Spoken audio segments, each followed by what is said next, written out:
Bon, salam alaikum. Toujours dans le troisième chapitre, langage de web sémantique, cours 4, OWL, Web Ontology Language, partie 2. Donc, dans la première partie, on a vu les éléments de base du langage OWL qui permettent de créer des ontologies simples. Dans cette deuxième partie, on va voir les éléments avancés de ce langage. Donc, ces éléments avancés permettent une grande expressivité et cela permet de faire des ontologies complexes. Donc, on va voir premièrement les classes équivalentes, puis les classes disjointes, puis on va voir la déclaration avancée des classes, des propriétés et des faits. On va finir par un exemple et une conclusion. Premièrement, les classes équivalentes.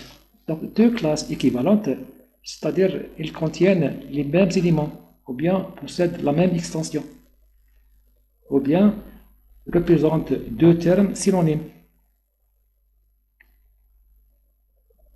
La déclaration de l'équivalence se fait par le mot-clé equivalent class. L'exemple suivant déclare la classe enseignant en indiquant qu'elle est équivalente à la classe prof. De ce fait, la classe enseignant et prof sont deux classes équivalentes. Ou bien, les deux termes enseignant et prof sont synonymes. Les classes disjointes. Deux classes disjointes, ça veut dire que l'intersection est vide, c'est-à-dire n'ont aucune ressource commune. Par exemple, les deux classes hommes et femmes. Donc, la déclaration de deux classes disjointes se fait par le mot-clé disjoint with. Donc, l'exemple suivant déclare la classe homme et indique qu'elle est disjointe avec femme. C'est-à-dire, une ressource ne peut être en même temps un homme et une femme. Pour des raisons de simplification, on peut indiquer qu'une classe est disjointe en même temps avec plusieurs classes. Donc, dans l'exemple, la classe pâte est disjointe en même temps avec viande, poulet, fruits de mer, dessert et fruits. 3. La déclaration avancée des classes. Donc, il y a 6 formes de déclaration de classes. On a vu dans la partie 1, la première forme, c'est la déclaration de classe par identification de la classe. Donc, cette forme permet de créer une classe en indiquant son nom. Les autres formes vont créer des classes anonymes, c'est-à-dire son nom. On va les détailler dans un instant. Donc, on fait un rappel sur la déclaration des classes par identification déjà vue de la première partie. Donc, la déclaration par cette forme utilise le mot-clé classe en indiquant le nom de la classe dans l'attribut ADF about. Donc, comme montré dans l'exemple, qui va déclarer une classe qui s'appelle enseignant. La deuxième forme, c'est par énumération des instances. Donc, cette forme va créer une classe anonyme en citant ou bien en déclarant les éléments de cette classe. La déclaration de cette forme se fait par la balise OneOff. La balise OneOff va contenir les URL des éléments de cette classe qui sont précisés dans les attributs RDF about. L'exemple suivant va créer une classe anonyme dont les éléments sont indiqués par leurs URL. Donc, il s'agit de John Smith, Rebecca Jones, Anna Smith et Carl Bailey. Donc, une question qui se pose, quelle est l'utilité d'une classe anonyme? C'est-à-dire, comment se référer à cette classe qui n'a pas de nom? La solution est décrite dans l'exemple suivant. L'exemple suivant permet de nommer la classe anonyme précédente en créant une nouvelle classe dont le nom est notre classe, en indiquant que cette classe est l'équivalente de la classe anonyme. De ce fait, la classe créée anonyme porte le nom notre classe. Donc, cette technique est utilisée dans les autres formes de déclaration des classes anonymes. 3. L'intersection. Donc, on peut créer une nouvelle classe par l'intersection de deux classes.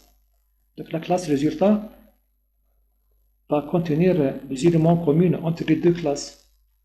Donc, cela se fait par le mot-clé intersection of. À l'intérieur de cet élément, on déclare ou bien on cite les classes de l'intersection. Donc, cet exemple va créer une classe anonyme par l'intersection des deux classes, étudiants et employés. Donc, cette classe va contenir les étudiants qui travaillent en même temps. OWL permet également l'union de deux classes. Donc, selon la syntaxe, donc en utilisant le mot-clé union of, à l'intérieur de cette balise, on déclare les classes concernées par l'union. Le complément. Le complément va décrire une classe ayant des instances n'appartenant pas à une autre classe. Donc, selon la syntaxe, on va utiliser le mot-clé complement of qui va contenir le nom de la classe complément. Par exemple, la classe déclarée va contenir les éléments qui ne sont pas des étudiants.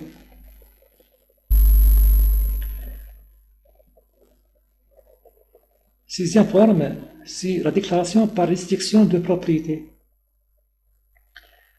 La restriction permet de créer une classe anonyme, bien sûr, qui contient des instances.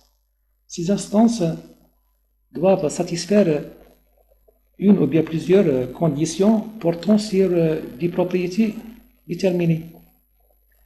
Exemple de restriction, la classe qui contient des personnes dont tous les enfants sont des filles, ou bien dont tous les enfants sont des médecins, ou bien encore des personnes ayant au minimum 2 ou bien au maximum 5 enfants.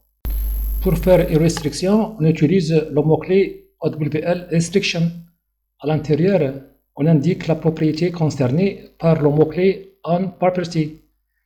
Donc à l'intérieur, on déclare les contraintes sur cette propriété, c'est-à-dire les conditions. Il existe deux types de contraintes. Le premier type, c'est contrainte de valeur et le deuxième, contrainte de cardinalité, qu'on va détailler tout de suite. Donc, premier type, contrainte de valeur. Donc, porte sur le type de valeur que peut prendre une propriété. Par exemple, pour une personne, que sera le type de ses enfants, des filles, des fils, des étudiants, des médecins. C'est-à-dire, quelles sont les personnes dont tous les enfants sont des médecins, ou bien quelles sont les personnes ayant au moins de ces enfants et étudiants. Donc, les conditions de ce type prennent deux formes, all values from ou bien some values from, détaillées tout de suite. All values from exprime dans tous les éléments reliés avec cet élément sont du type T. Par exemple, les personnes dont tous les enfants sont des filles, ou bien, par exemple, les personnes dont tous les enfants sont des étudiants. La deuxième forme de condition, c'est par some values from. Donc, exprime dans au moins un élément relié avec et de type T. Par exemple, les personnes ayant au moins un enfant étudiant, ou bien les personnes ayant au moins un enfant qui est parent. Voyons des exemples. Donc, le premier exemple va créer une classe des personnes dont tous les enfants sont des médecins. Donc, bien sûr, la propriété concernée ici, c'est parent de. Le type concerné, c'est médecin. Donc, détaillons ce code OWL. Donc, OWL restriction permet de créer une nouvelle classe anonyme, bien sûr. Donc, premièrement, quel est le type de ces éléments? Donc, puisque parent de a comme domaine la classe personne, donc les éléments de cette classe seront des personnes. Donc, deuxièmement, quelles sont les conditions que vérifient ces personnes. Donc, puisque parent 2 permet de relier des personnes à 6 enfants. Donc, la condition représentée dans la balise all valieuse from concerne le type des enfants. Donc, le type est indiqué dans RDF Resources, c'est médecin. Donc, les enfants doivent avoir le type médecin. Donc, en tout, ce code permet de créer une classe de personnes ayant tous les enfants du type médecin. Donc, deuxième exemple, les personnes dont au moins un enfant médecin. Donc, cette section permet de créer une classe. Donc, quel est le type de ces éléments? Donc, puisque parent de son domaine est personne. Donc, cette restriction va contenir des personnes.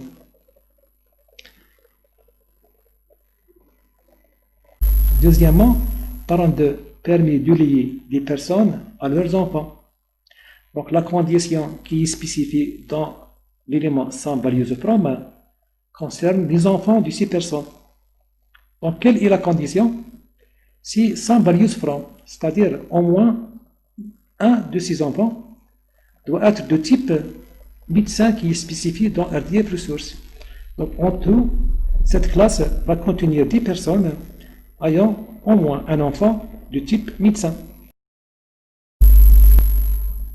Deuxième forme de contrainte, c'est une contrainte de cardinalité. Donc, cette contrainte porte sur le nombre de valeurs que peut prendre une propriété. Par exemple, les personnes ayant au moins 10 enfants, quel que soit le type. Ou bien les personnes ayant 3 enfants au maximum. Ou bien ayant exactement 2 enfants. Donc la restriction de cardinalité se fait par min cardinalité qui exprime le minimum, max cardinalité qui exprime le max, et cardinalité qui exprime le nombre exact. Donc voyons des exemples. Donc max cardinalité. Donc dans l'exemple, cette restriction permet de déclarer une classe. Donc quel est le type de ces éléments?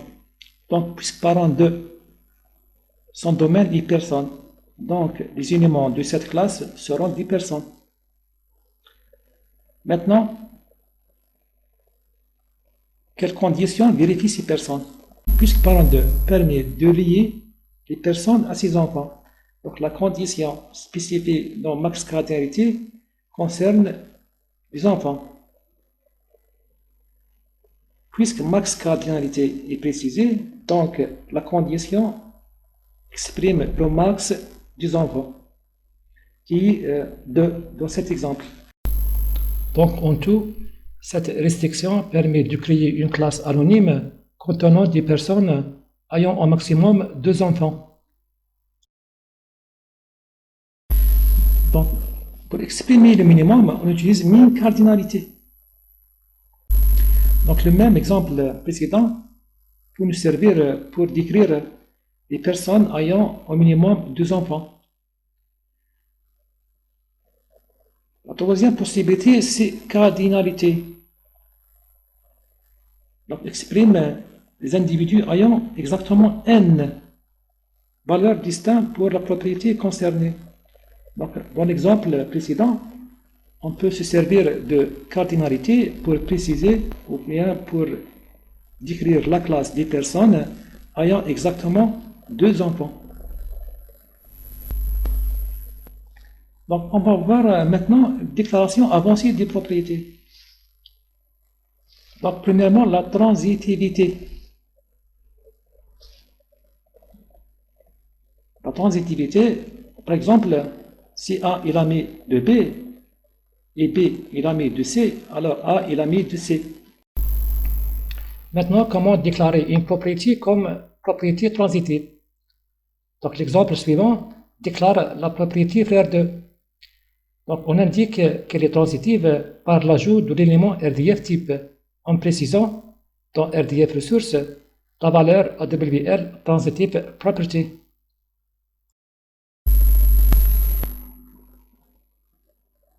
AWL permet de représenter les propriétés symétriques.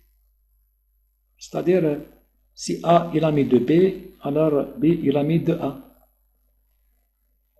Donc, on précise le type par la balise RDF type en précisant symmetric property dans RDF resource. Donc, l'exemple suivant déclare la propriété frère 2 comme symétrique par l'ajout de la balise RDF type qui précise que cette propriété est symmetric property. Donc, il existe des propriétés qui sont transitives et symétriques en même temps. Donc, le cas de la propriété frère 2. Dans cet exemple, on a indiqué que frère 2 est transitive et symétrique en même temps. Propriété fonctionnelle.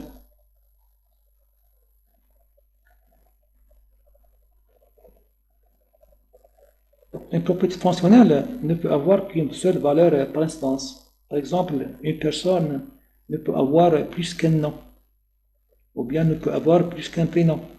Pour déclarer une propriété fonctionnelle, on utilise le mot-clé functional property. Donc l'exemple suivant déclare A pour pair comme une propriété fonctionnelle. C'est-à-dire, une personne ne peut avoir plus d'un pair.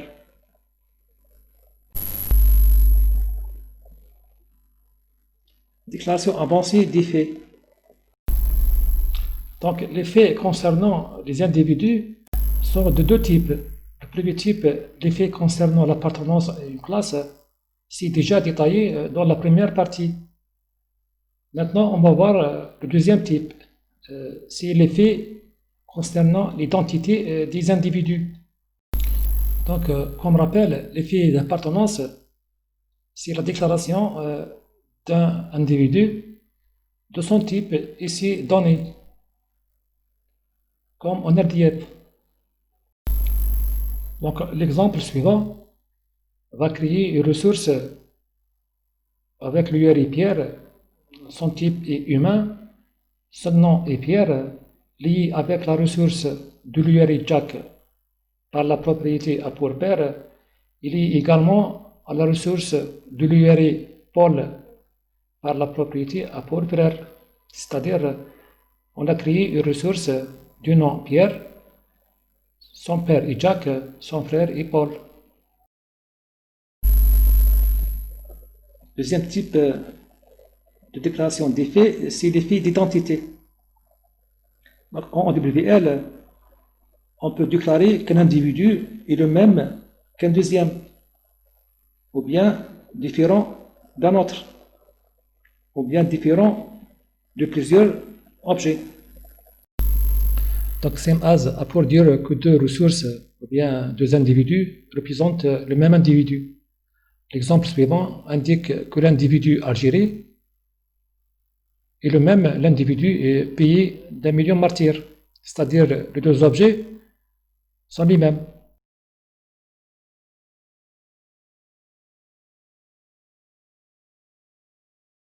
En WL, on peut exprimer que deux ressources ou bien deux individus sont différents. L'exemple suivant veut dire que les deux objets ou bien les individus red et bleu sont différents. Pour des raisons de simplification, pour éviter de déclarer différentes formes plusieurs fois pour dire qu'un individu est différent de plusieurs individus, AWL offre le mot-clé All Different. Donc, All Different utilise le mot-clé Distinct Members. Donc, l'exemple suivant, les trois objets red, white, rose sont différents. Donc, conclusion, WPL est un langage fondé sur la syntaxe RDF, doté d'une sémantique formelle Il y a trois sous-types de AWL. Light, DL, Full. AWL est très explicite, c'est-à-dire possède un vocabulaire plus large pour la description fine des concepts, des relations et des instances. On dit que AWL est un langage valable pour décrire tout type d'ontologie.